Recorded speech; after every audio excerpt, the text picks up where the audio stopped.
assesses the increasing involvement of minors in galamsey activities across the country. Meanwhile, the task force has served notice that it will respond with force whenever its personnel come under attack during operations.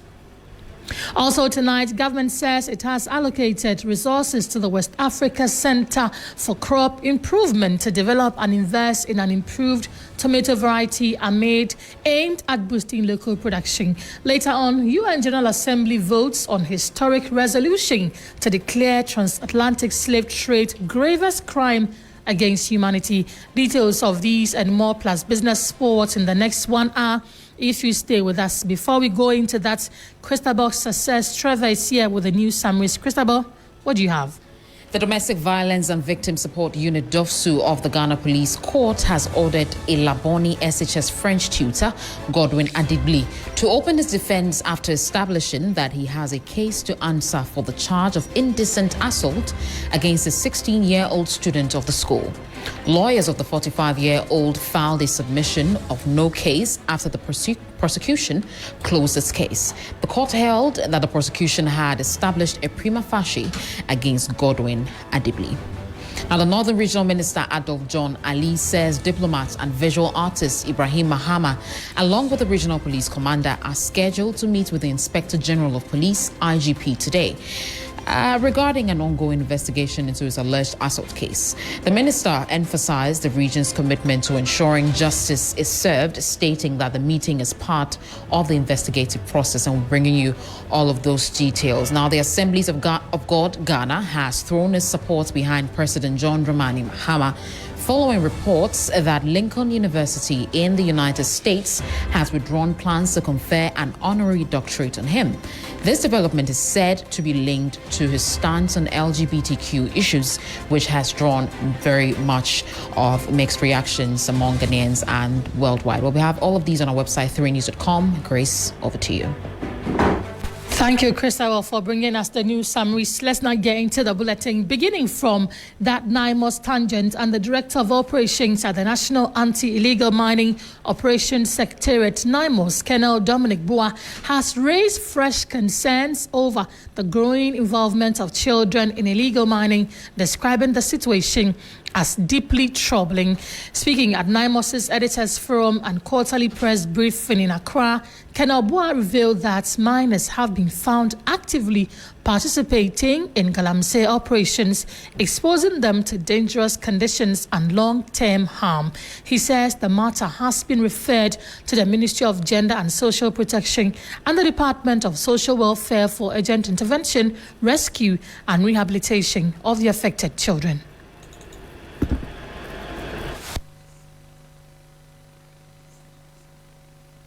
Now, a lot of equipment have been destroyed. Let me reiterate that the metal components in the waterways, we have started collaboration with the Ghana Integrated Iron and Steel Development Corporation, GISDEC. They are currently on the Alcobra. I was there last week with them.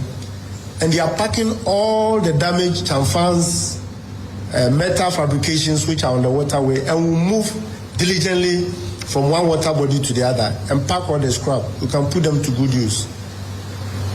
Pumping machines, through the Ministry of Agriculture, they will be repurposed.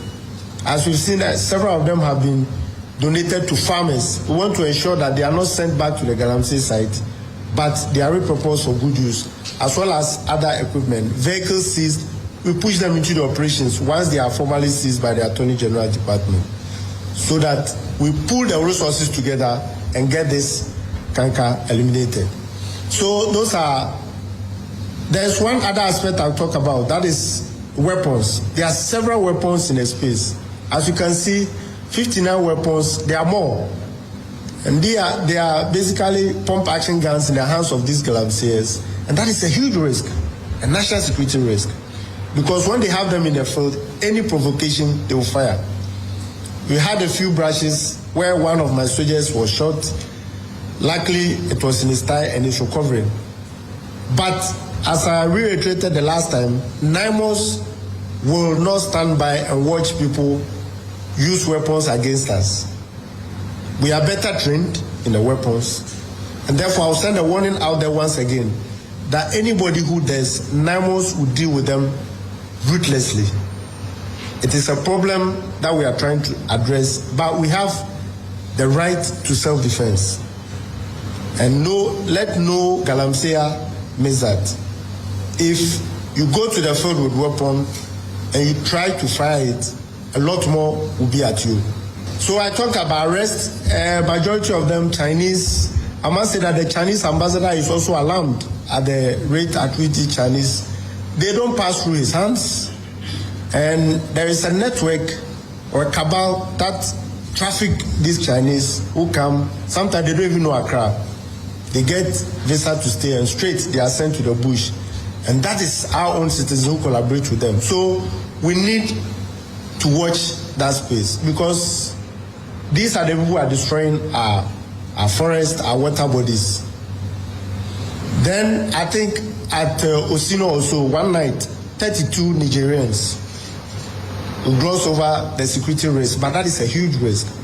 In collaboration with the national security, we are trying to identify the status of these whenever we arrest them. There's a protocol for the foreigners, they are processed through NAIMOS and then to immigration where the enforcement unit handle them accordingly. NAIMOS, established in 2025, is leading Ghana's intensified crackdown on illegal mining with a mandate to reclaim degraded forest reserves and polluted water bodies. Since its inception, the task force has carried out operations across several regions, restoring state control over seized mining zones, making hundreds of arrests, and confiscating and destroying equipment used in illegal mining activities. The team has also seized some illicit firearms from illegal miners.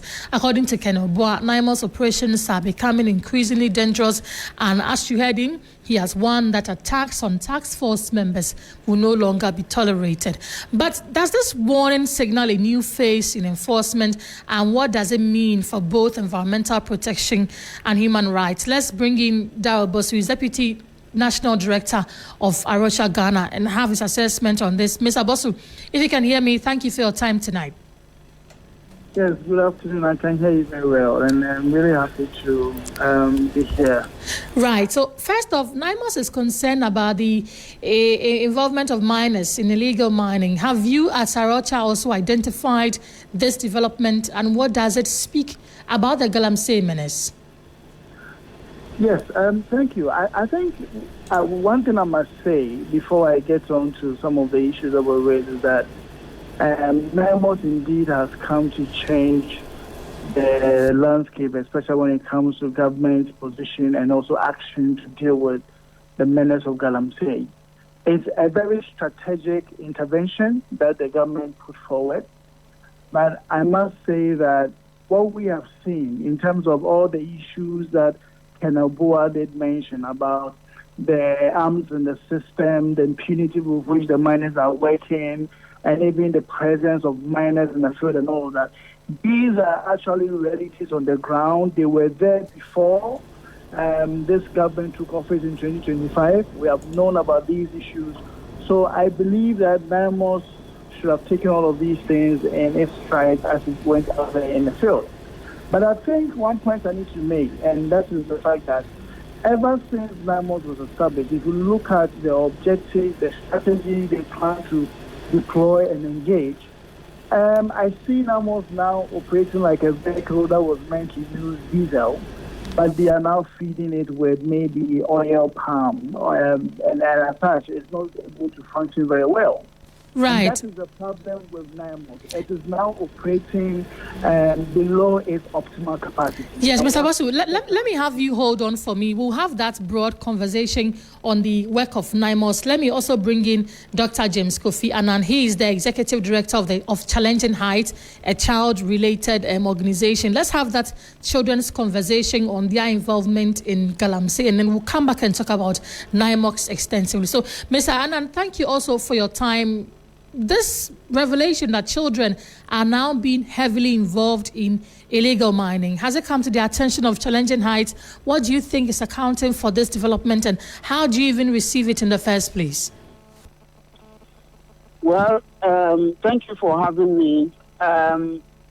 Yes, it has come to our attention. Last year, together with the Ghana Police Service, we rescued a number of both boys and girls from the mining area.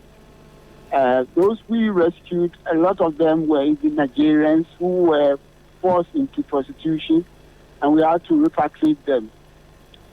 We also observed a number of cases of Ghanaian children who are involved, some of whom actually wield weapons in the course of their activity. So, yes, it has come to our attention, and we are very concerned about what is happening. Were you able to find out why these children are now heavily involved in illegal mining?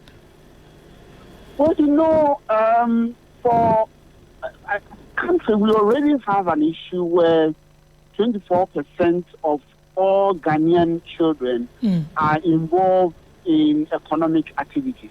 They are economically active. And you have almost 1 million children who are not in school.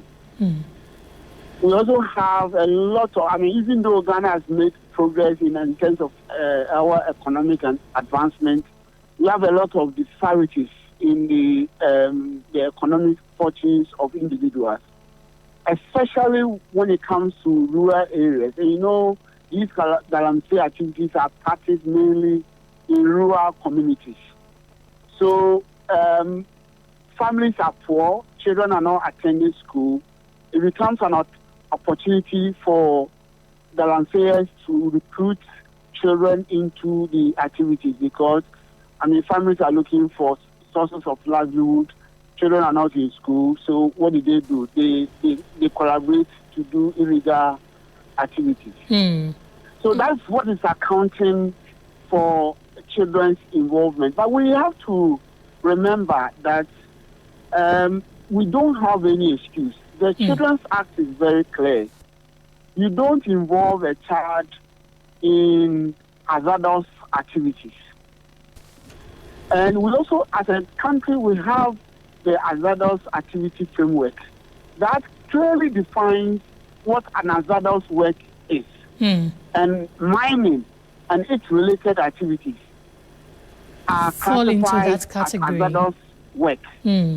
So whoever is deploying or employing children in mining, whether legal or illegal, is performing an illegal activity, and we must all be concerned about it because you see, these children are seeing the guns that these galamseyers are wielding. They are seeing the violence that are being perpetrated. They are seeing rape. They are seeing prostitution. So we are actually, putting them in a certain violent culture. It is not good for their development, but it's also not good for our national security. And so we must not play or joke with this situation that we are seeing. Right. How do we tackle it head on? I think that the root cause must be tackled first. If galamsey is addressed, there wouldn't be children involvement. In the meantime, for us, we are for the children. So in the meantime, if galamsey is going on, we should ensure that children are not participating. And anyone who involves a child under the Children's Act, you can arrest the person and prosecute. Ms. Annan, it looks like we're losing you. Right. We've been speaking with Dr. James Kofi Annan. He's Executive Director of Challenging Heights, a child-based organization, talking to us about the involvement of children in galamsey and how we can tackle it head-on. Dara Bosude is still on the line with me. Mr. Bosu, if you can hear me, let's continue the conversation now. And now talk about the assessment of the operations of NAIMOS so far. You say they are working beyond or beneath their strength.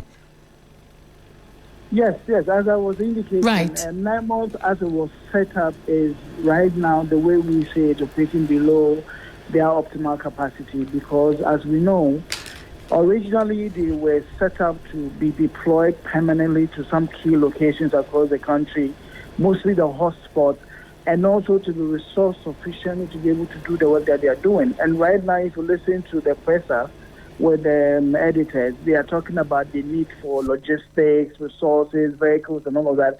It tells you that NAIMOS work is woefully under-resourced, and therefore they are not able to even protect themselves when they are confronted by other miners who are really come in with the intention to attack them. So I think that last year during the budget reading, the government allocated about 150 million Ghana cedis to NAIMOS.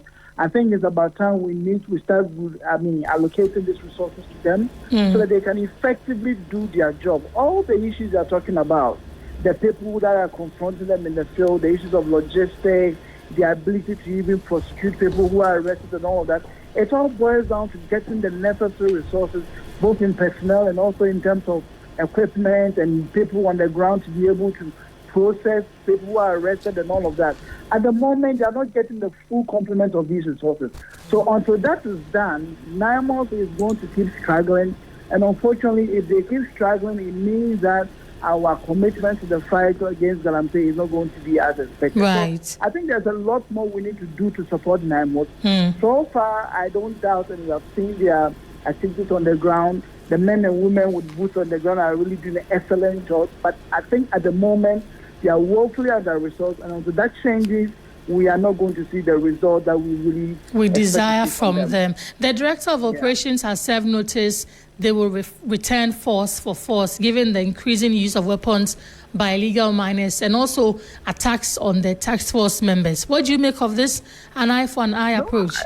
I think it's not about an eye-for-an-eye. It's more about self-defense. And if you are undertaking an illegal activity, and a state-mandated agency is out there to ensure compliance, and you decide to really then engage them as some of them are doing, then the military team also have every opportunity to also defend themselves. This is also something that anybody, even when you are home and somebody comes to steal from you, you can take steps as the law allows you. So I believe that it's in the right direction, and this will actually serve as a warning to the illegal miners out there who are so recalcitrant and are engaging in activity with a lot of impunity. I think it's a much welcome warning, and I think we should all heed and allow NAIMOS to do the work that they are mandated to do. Then the questions about the human rights implications of a more aggressive crackdown also arise. You don't think so? Not at all. I think at the moment, NAIMOS have been very restrained in the way they've been handling some of these issues. They've been very professional about their job. And once there's an issue of self-defense, in this case, there's no reason why an illegal operator should be deciding to engage the military who are on their normal duty as well. So I think that it boils down to really calling all these illegal miners also to be more responsible and to stop just from what they are doing. There's no issue about human rights abuses here at all. I think every party must play their role well, and NAIMOS should do their work. The illegal miners too must learn to stop the illegal activities they engage in. When you listen to Colonel Bois, he mentioned categorically that the number of foreign nationals involved in illegal mining in the country is getting out of hand. And then we've had some of them also arrested. What is the most effective approach in handling these arrests? Do you think repatriating them without prosecution undermines the fight against galamsey? What is the effective way to deal with it? I think that is a fact. And Colonel Bois is very right. On the ground, everywhere you go, you go to the Wassa area, Eastern region, Ashanti, most of these areas, you see the Burkinabes, you see the Nigerians in most of these homes. So they are there in their numbers. And I think that the government's own earlier policy to repatriate these people instead of really prosecuting them has contributed to this. They don't see any. You have just 1 minute remaining. We apologize for that. We'll raise Darrell Bosu again and conclude on that conversation on how we would deal with foreign nationals who are arrested and who are also involved in illegal mining in the country. This is Hot Edition on 3FM 92.7. While we are trying to engage Darrell Bosu, raising back on the line, let's begin that conversation on tomatoes. And government is immediately providing support to local tomato farmers to boost local production. Addressing a news conference, Minister for Food and Agriculture, Eric Opoku, says sustainable irrigation, prevention of post-harvest losses and a ready market are a priority for government to prevent any looming tomato shortage. The move by the government is in response to concerns of a looming tomato shortage after Burkina Faso announced a ban on tomato exports. The minister says these efforts will immediately augment production efforts to reduce any tomato hikes. We can listen to the minister now.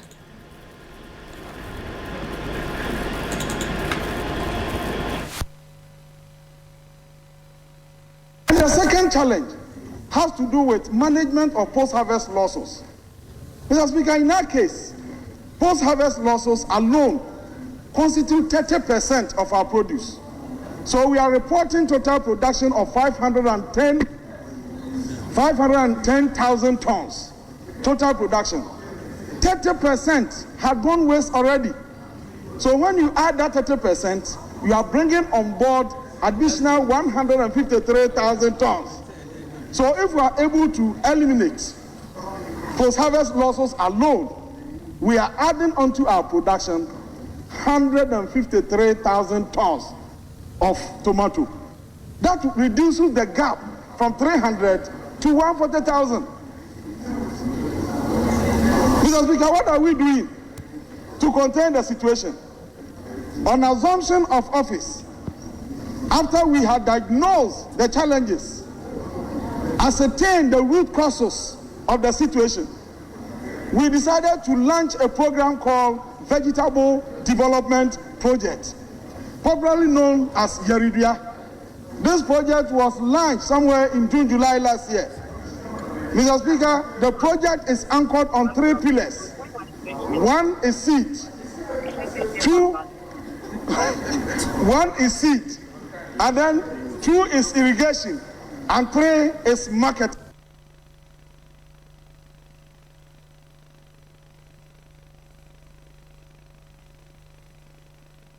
The minister also ordered that government has allocated resources to the West Africa Center for Crop Improvement to develop and invest in an improved tomato variety aimed at boosting local production. The minister says the new tomato variety is expected to yield over 20 tons per hectare, a step toward addressing Ghana's estimated 300,000 ton deficit needed to attain self-sufficiency in tomato production.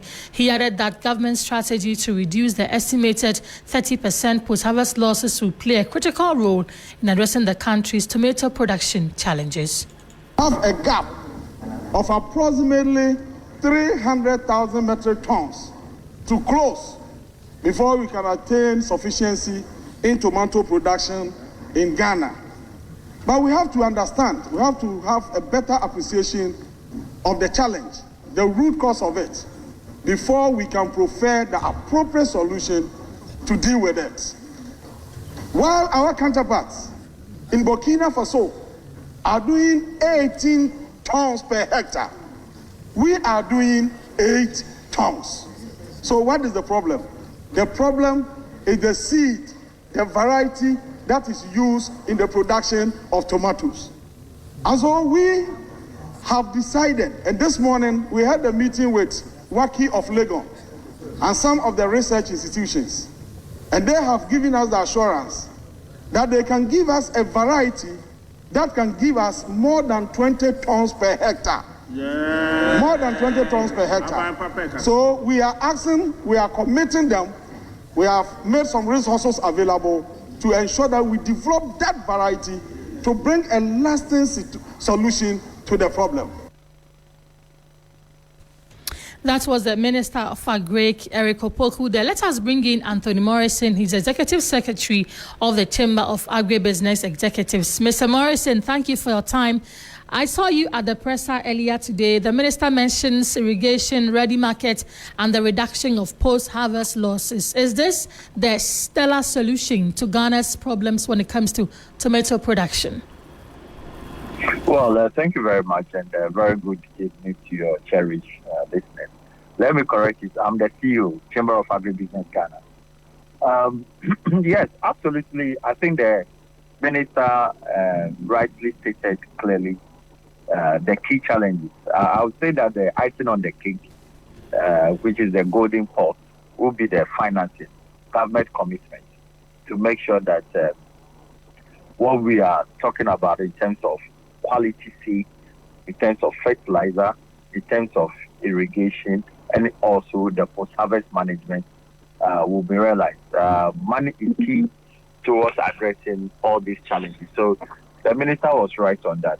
We are only hoping that on the side of the private sector, the government will keep to their promise, and we will not go and negotiate with Burkina Faso, and we will stop all forms of tomatoes importation so that the private sector and the corporate institutions can adequately invest into the tomato sector.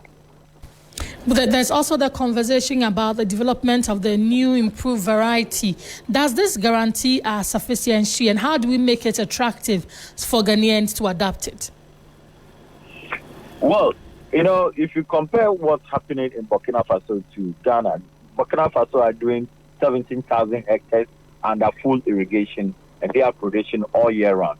So in total, in effect, they are possibly doing around 17,000 times 3, okay, or maybe times 4. Now, if we are able to, and also they are doing about 17 to 18 metric tons per hectare.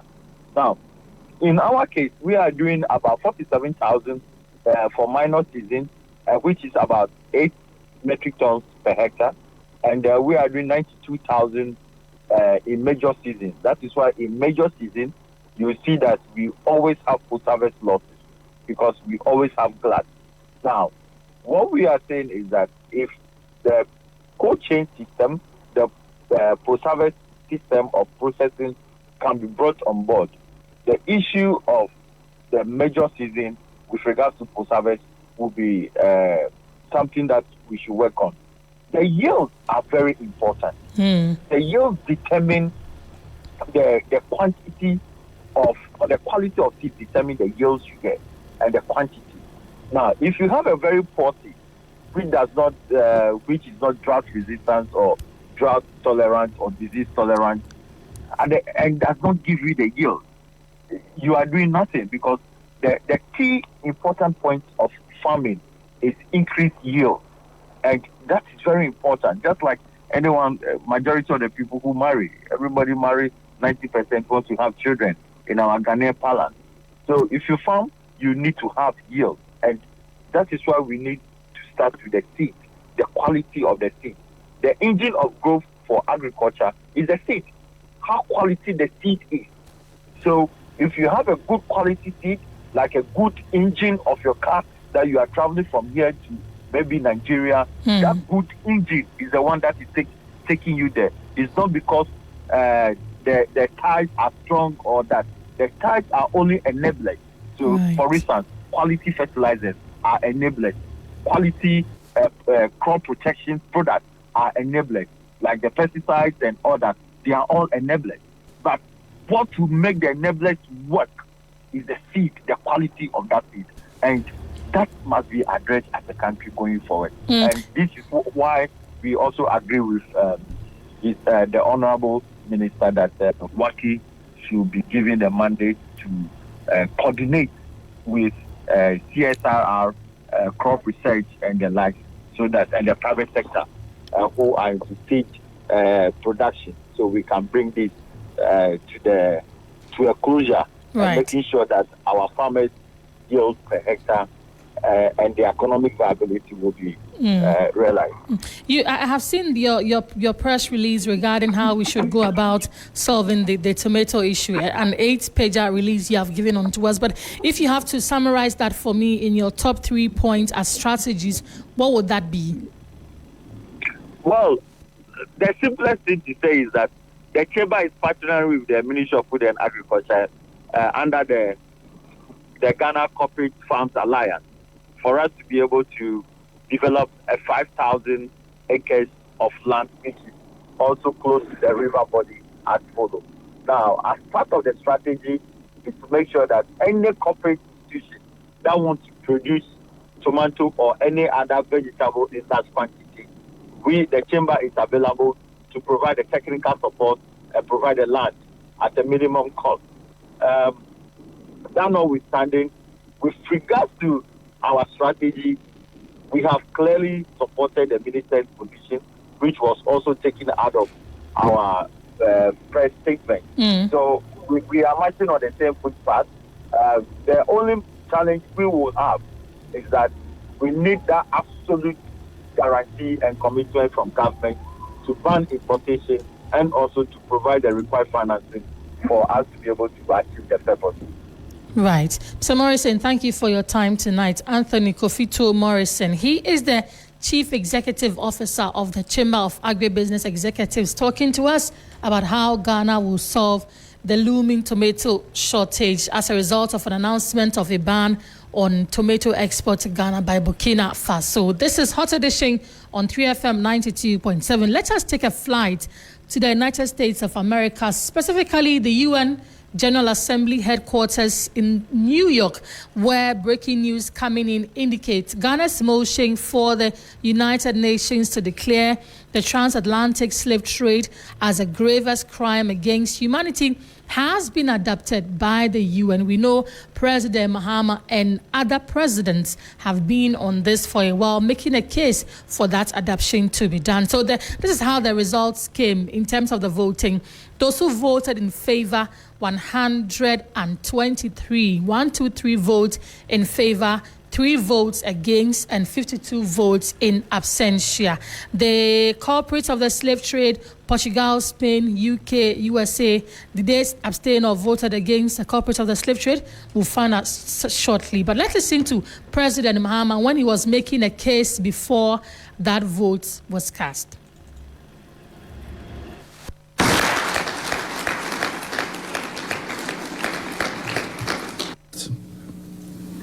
In closing, I would like to offer this quote by Nelson Mandela.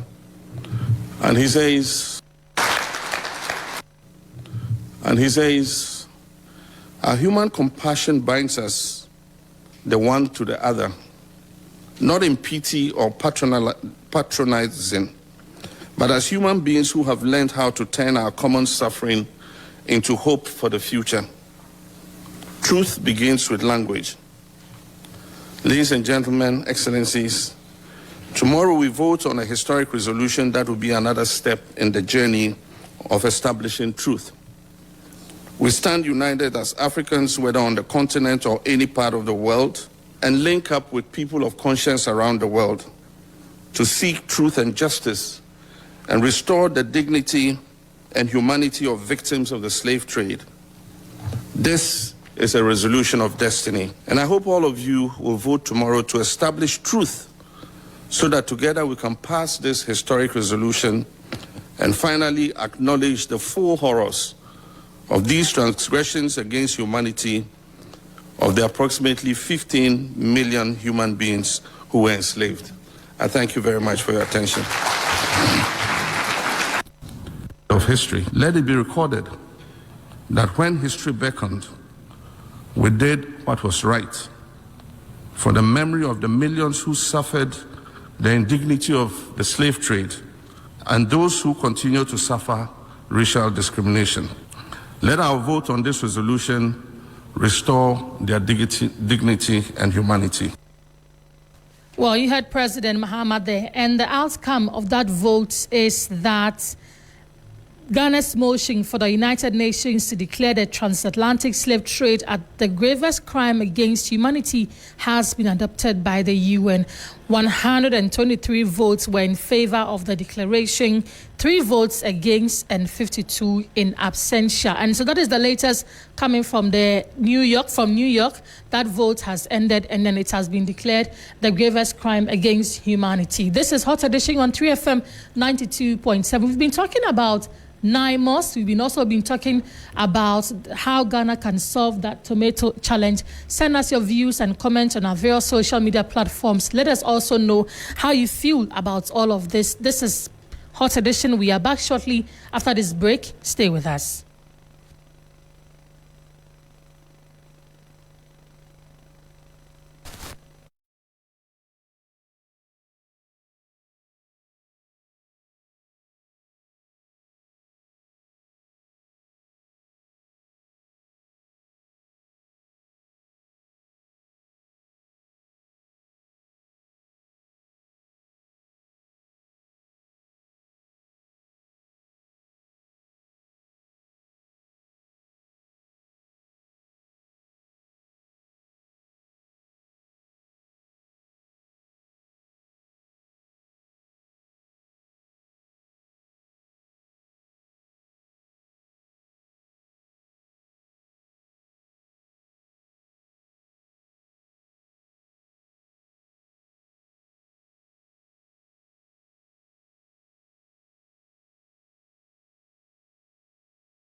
slave trade as the gravest crime against humanity has been adopted by the United Nations.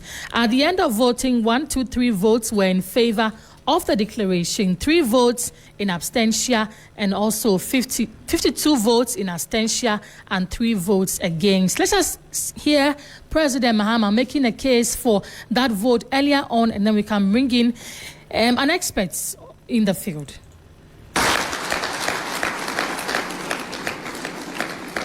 It's a testament to that fact. In closing, I would like to offer this quote by Nelson Mandela. And he says, our human compassion binds us the one to the other, not in pity or patronizing, but as human beings who have learned how to turn our common suffering into hope for the future. Truth begins with language. Ladies and gentlemen, excellencies, tomorrow we vote on a historic resolution that will be another step in the journey of establishing truth. We stand united as Africans, whether on the continent or any part of the world, and link up with people of conscience around the world to seek truth and justice and restore the dignity and humanity of victims of the slave trade. This is a resolution of destiny, and I hope all of you will vote tomorrow to establish truth so that together we can pass this historic resolution and finally acknowledge the full horrors of these transgressions against humanity of the approximately 15 million human beings who were enslaved. I thank you very much for your attention. President Mahama, the Professor Asiedu-Dartey is on the line. He's joining us for a conversation. Prof, thank you for your time tonight. Let us begin with the outcome of the vote. We know it is breaking news. It is just coming in. 123 votes in favor of the declaration, 3 against, and 52 in abstention. Is this surprising to you? It is, but also it is not surprising. Surprising because you have some countries in absentia. You have some countries, no matter how few they are, I think the big shots, some of them are in there, right? America is in there. And you're asking yourself that are they not a great beneficiary of this evil that was perpetrated on humanity? Fundamentally, it raises the question that we as human beings, in our collective sense, have not really come to terms with the fact that any form of servitude and bondage and destruction of life, the definition of human beings or the commodification of human beings in itself is detestable, detrimental, and destructive so far as the development of nation states are concerned. And that it goes to the heart and the core of the human dignity.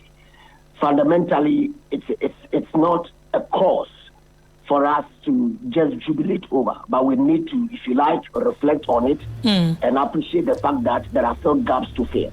If you have over 50, nations in Africa, what informed their posture? Right. Why did these 3 countries decide to also vote against? These are critical reflection points we need to reflect on, especially in the history of the United Nations going forward. Because the United Nations itself around this time is being tested across the continent of the world. Its own image is being tested in many respects. Several countries have found themselves in a fix in their dealings with the UN as a body. And today we celebrate some victory, having this discussion come to the forefront and have some form of victory for us to reflect. But it should not end there. It should end in that space where in our contemporary times, no other human being sees another human being as subservient, as, if you like, as chattel. And I bring the subject matter to the racialized tendencies within the sphere, where the West assumes that anything from the so-called global South is weak and wobbly, and perceive of us even as a third world country, the dichotomies propounded by Western theories and academics. So you can leverage on these slave trade questions to discuss what it represents in the broader sphere of our current and contemporary history. Right, Prof. The U.S. makes a case, and they describe the whole declaration as highly problematic. The country says it cannot support the agenda, even though it acknowledges the wrongs of the past. Now, the rep who spoke for the U.S. says the country is unclear who the recipients of the reparatory justice would be. Is this an argument they can make? My argument from the word go is the question of reparative justice. My argument from the word go is that the government of Ghana is chasing the ghost. I said that yesterday on your platform, right? One of them. The basis of my argument is that to whom are you going to give that reparation to? Is it the governments of the day? And what purposes are they going to serve? Look, African governments have been indisciplined. They have exercised fiscal indiscipline. Dambisa Moyo wrote that aid. We have received aid from the West, even though severally, if we can properly account, it's our own money they are giving back to us anyway. But we have not really accounted for this money very well. And aid itself has not really made case. The theory of Dambisa Moyo in its empirical sense is a reality. That is why even post-1970s, when the structural adjustment policy came to effect, it in itself also came to disrupt the whole system. And I've said that today. We are still subservient to the European Union, and the dichotomies in terms of trade arrangements between us and the Western powers and countries, there is a great imbalance. And that in itself should tell you a story that African leaders must begin to act, right, interstate, intrastate interactions to build a stronger base from the subcontinental level and continental level. ECOWAS, the South corporations, the East African bloc, the Northern Africa, and then encapsulating into a broader framework at the AU right summit, where we begin to rethink the Africans within the country and Africans in the diaspora. I think that what we should be interested in is how we are able to build a synergy with our counterparts, African brothers and sisters, who are found in North America, in Brazil, that holds the largest black population outside of Africa, and elsewhere, to begin to see how we can build a rapport and also build business, if you like, synergies, and build technological synergies, and see how best we can manifest and utilize, the Africanization agenda, and also industrialize our sphere through technological knowledge and advancement. Look, we can go to the UN, give fast speeches, fantastic resolutions, but what is key is that the actors within the continent must be prudent enough to ensure that enough fiscal discipline is exercised to build the economies of Africa. Fantastic game led by Ghana as usual. Pan-Africanism is the home. Ghana is the home of Pan-Africanism. But I can tell you the truth.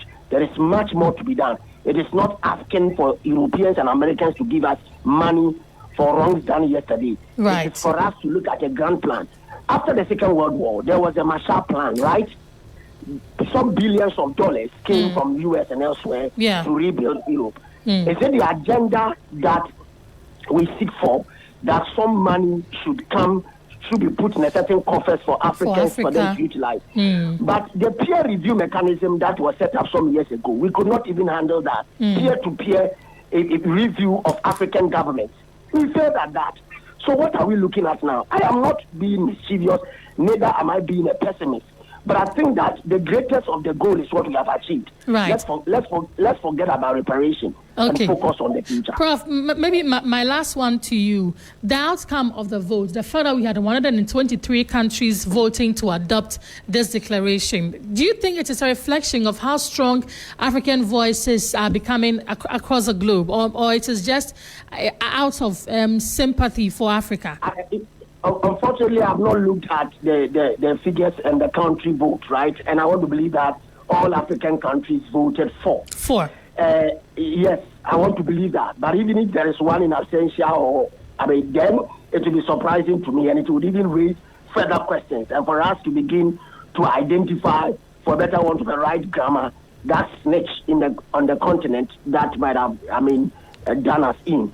What is important is that when you look at nation state, a single country can change the chemistry of an entire continent. And that's what we have seen in North America with the opulence, the pride, and the Yankee bluff of the U.S. So there is always a country that must show leadership. Ghana has done that. Our size and military might not say so, but we have character, we have strength, and we have strong mental acumen. And I think it's a good day for Ghana and for the continent of Africa.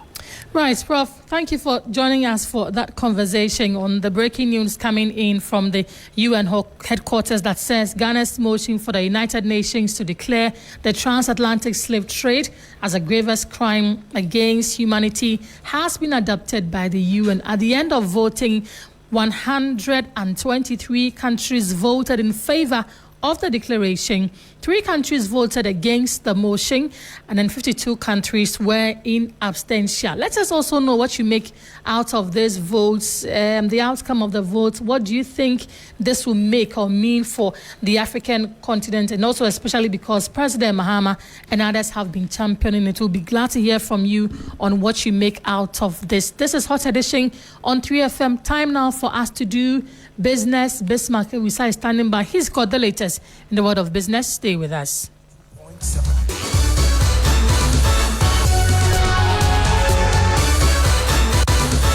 Breaking news on 3FM 92.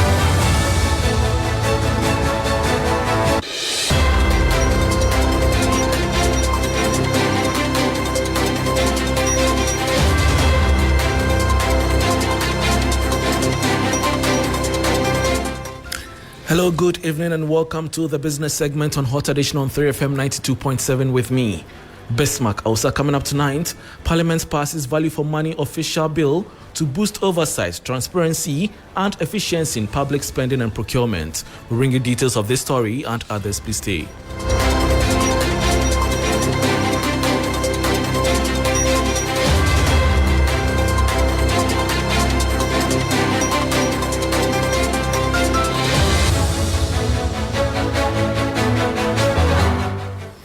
Thanks for your company. Now to the details.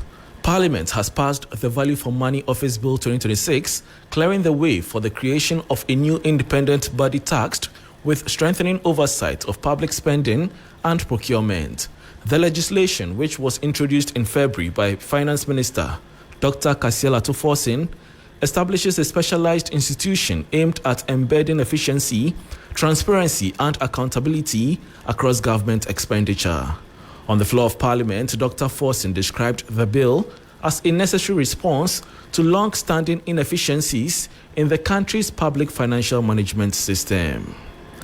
Moving on, the Ministry of Lands and Natural Resources has announced a competitive bidding process to select a new operator for the Damai gold mine following the expiration of Goldfield's lease on April 18, 2026. In a statement released by the Lands Minister, Emmanuel Amakufibua designated the mine as a key national asset and outlined a strategy to ensure zero operational downtime during the transition. There is more in the following 3 Business News Desk report. According to the Ministry of Lands and Natural Resources, immediate steps have been taken to safeguard existing jobs and maintain current service contracts. A transparent process will be used to select a credible operator. The transition aims to increase Ghanaian-centered ownership and long-term investment in the mining sector. The ministry emphasized that the move is part of a broader effort to strengthen the industry while securing the mine's continued contribution to export earnings and the national economy. Meanwhile, Goldfields has confirmed that the transition of the Damang gold mine to Government of Ghana is nearing completion, with the official transfer of ownership scheduled for April 18, 2026. And that was a 3 Business Newsdesk report on government launching bidding for Damang mine as Goldfields lease expires next month. Before we go, Fitch Ratings has affirmed Ghana's long-term issuer default rating to B- with a stable outlook, while introducing a new RR4 recovery rating. This metric indicates that investors can expect average recovery prospects in the event of a default, reflecting the first time Fitch has incorporated such assumptions into its sovereign debt ratings. It was affirmed Ghana's B credit rating with a stable outlook, officially moving the country out of its under criteria observation status following a 2025 regulatory update.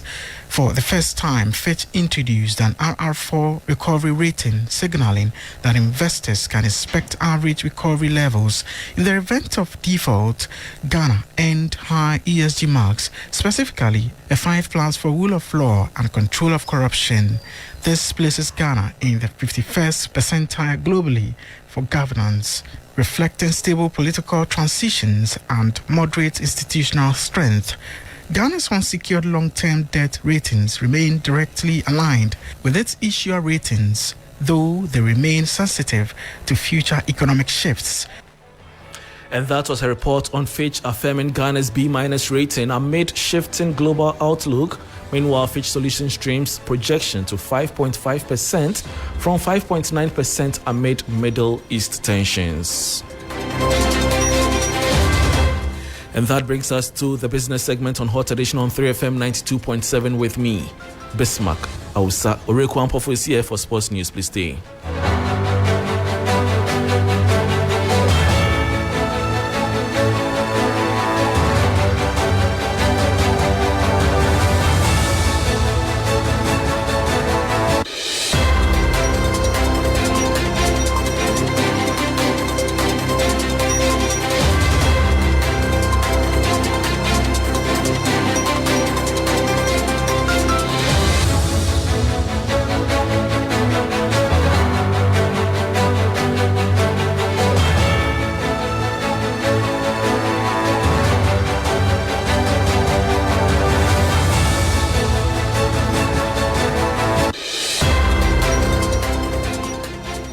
Hello, good evening, and welcome to the sports segment here on Hot Edition on 3FM 92.7. My name is Oreku Ampofo. We start off from the camp of the Black Stars, where Communications Director of the team, Henry Asiedu-Dartey, has praised Antoine Semenyo after the forward clinched his first career trophy last Sunday as Manchester City defeated Arsenal in the Carabao Cup final. Henry says that Semenyo's achievement is a step in the right direction.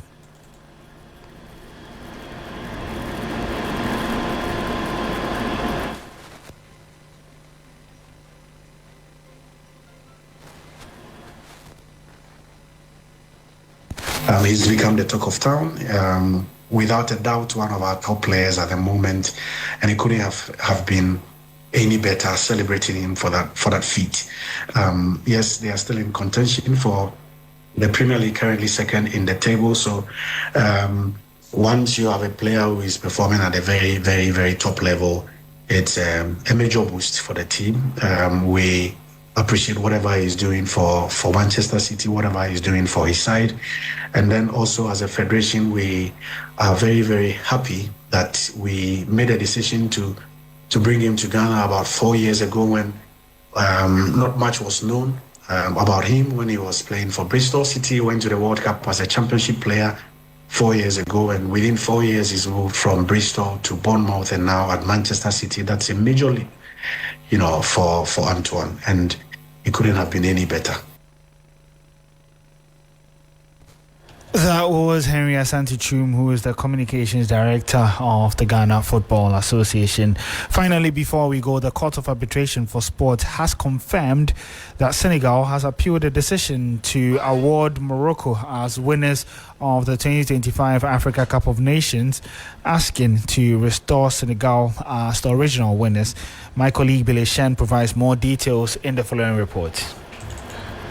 So 25th of March marks a very significant day in African football as Senegal have officially submitted their appeal to the Court of Arbitration for Sport, trying to overturn a decision that was made by the CAF Appeals Board on the 17th of March, stating that Senegal had flouted Article 82 of the CAF regulations, and hence the tournament, that is the AFCON 2025, was awarded to Morocco with a 3-0 victory. Senegal are seeking to overturn this decision. CAS has already stated that they have received the brief, but have also stated that they cannot determine the procedural timeline for the first hearing. Senegal have requested for an immediate suspension of the time limit to submit an appeal brief until the CAF decision is notified with full grounds, because the decision that was made on the 17th of March was operative only. And according to the CAS procedural rules, the appellants, which is Senegal in this case, they're usually supposed to have 20 days to file an appeal brief with legal arguments, and the respondents, which will be CAF and the FRMF, would also have 20 further days to submit an answer containing a statement of defense. And so we'll wait to see exactly how it will turn out, but a representative of the Court of Arbitration for Sports has stated that they are confident that they have the necessary resources to give a fair hearing and a fair ruling. And so the African people would also be waiting for what happens within the Court of Arbitration for Sports regards to the 2025 AFCON final decision. Well, that was a report by my colleague Billy Shen, bringing an end to the sports segment here on Hot Edition. My name is Oreku Ampofo.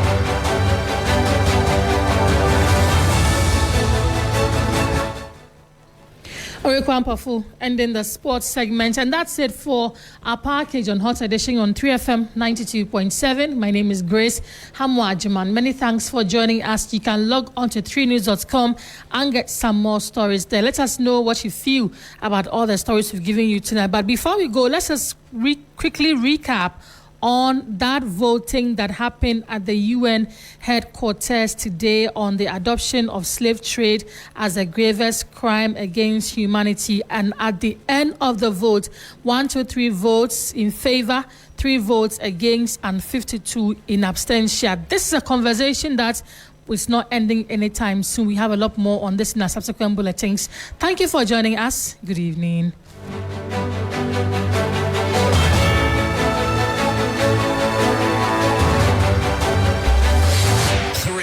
Three FM. You'll find